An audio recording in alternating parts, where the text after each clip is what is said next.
We'll guide you through how to import Excel file to 𝗟𝗏𝗞𝗘. Quick disclaimer, skipping a single step will affect your final result.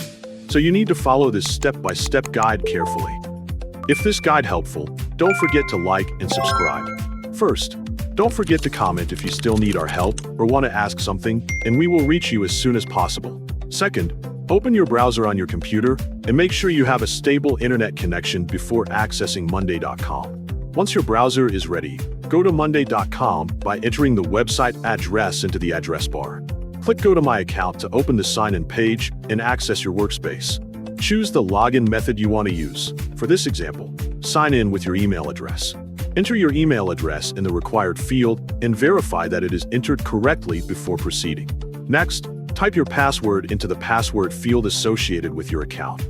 After reviewing your login credentials, click Login to access your 𝗟𝗏𝗞𝗘 account and continue to your workspace.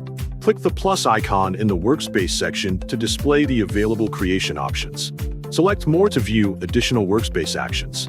Select Import Data to begin importing an existing file into 𝗟𝗏𝗞𝗘. Select Excel or CSV as the file format that you want to import. Select Click to Browse to open the file selection window on your computer. Choose the Excel file that you want to import and verify that you have selected the correct file before continuing.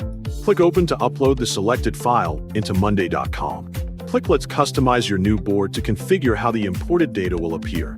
Choose the first row according to your needs, so 𝗟𝗏𝗞𝗘 correctly identifies your header information. Click Next to continue with the import configuration. Choose the first column according to your needs, and make sure it represents the primary item column for your new board. Click Next to proceed to the final import step. Click Create Board to generate a new board using the imported Excel data and your selected settings. You have now successfully imported an Excel file into 𝗟𝗏𝗞𝗘